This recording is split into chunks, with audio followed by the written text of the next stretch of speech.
Ya, orang kadang kita ini sama Allah Subhanahu Wa Taala dituntut untuk membuktikan bakti kita sama orang tua itu di saat orang tua kita berbeda pendapat sama kita. Orang tua semakin tua mungkin semakin ngerepotkan, atau mungkin minta sesuatu yang kita kesusahan. Nah, itu saatmu menunjukkan kalau engkau berbakti atau tidak. Jangan justru malah marah, malah nyakitin hatinya orang tua.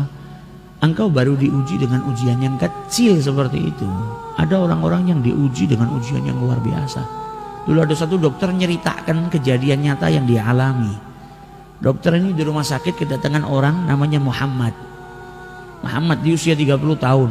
Dia bawa wanita tua, wanita tadi dipeluk sama dia. Dan wanita itu berontak terus. Mau buka jilbabnya, teriak-teriak, berontak kepingin lari. Dibawa ke rumah sakit, kata dokter perempuan tadi, ini siapa? Ini ibu saya. Lah kenapa kok sampai seperti ini?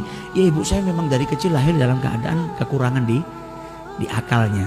Kalau zaman sekarang kita nganggapnya orang sakit jiwa lah, ada kekurangan. Lu bagaimana ceritanya kok bisa punya anak?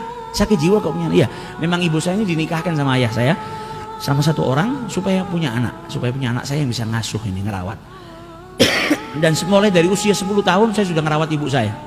Saya yang bersihin kotoran, saya yang masakkan ibu saya ngasih makan.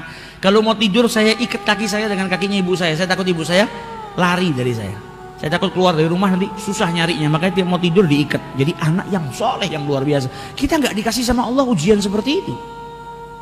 Kita nggak dikasih ujian-ujian, kita masih kecil. Ini anak diuji sama Allah punya ibunya dalam keadaan sakit jiwa. Mungkin kalau anak zaman sekarang sudah malu ngakuin ibunya. Mungkin ibunya dipergikan ke rumah sakit jiwa sudah supaya anaknya tenang. Ini enggak, sampai usia 30 tahun dia masih merawat ibunya.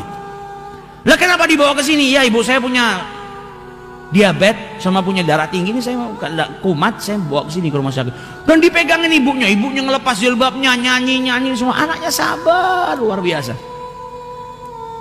Maka kata dokter tadi, kenapa tidak kau letakkan di rumah sakit jiwa? Ibumu kenal nggak sama kau? Nggak tahu. Sampai detik ini ibu saya nggak tahu kalau saya ini anaknya. Lah kalau gitu ngapain kau asuh? Kau letakkan rumah sakit jiwa dan kau bisa membina karirmu. Tapi yang menciptakan ibu saya tahu kalau saya anaknya. Allah ini nggak pernah lupa.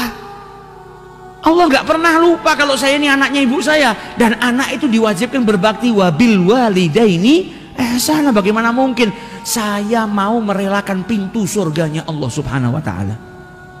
Tiap hari saya berjuang, mau ibu saya kenal tidak kenal dengan saya, yang penting saya harus berbakti supaya tiap hari ada pintu surganya Allah yang terbuka buat saya.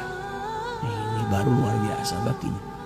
Kalau kita di posisi itu, wallahu a'lam, mungkin tidak satu pun dari kita mampu.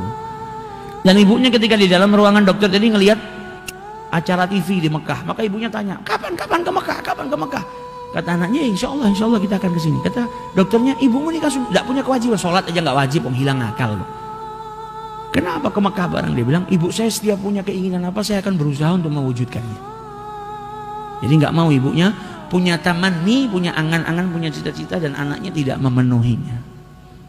Nah ini baktinya seorang anak yang seperti itu, insya Allah masuk ke dalam surganya bighairi hisab, karena baktinya kepada orang tua. Kita nggak dikasih ujian yang seperti itu. Kadang kita dikasih ujian kecil, beda pendapat sedikit sama orang tua kita atau apa. Kalau sampai kita nggak bisa menunjukkan, membuktikan bakti kita sama orang tua, ya rugi kita, rugi. Jadi apapun, bahkan dikatakan sama Nabi, wa in dhalama memang susah. Masa kita dizalimin kita suruh berbakti? Susah, karena imbalannya surganya Allah Subhanahu Wa Taala. Nggak gampang untuk dapetin surganya Allah Subhanahu Wa Taala.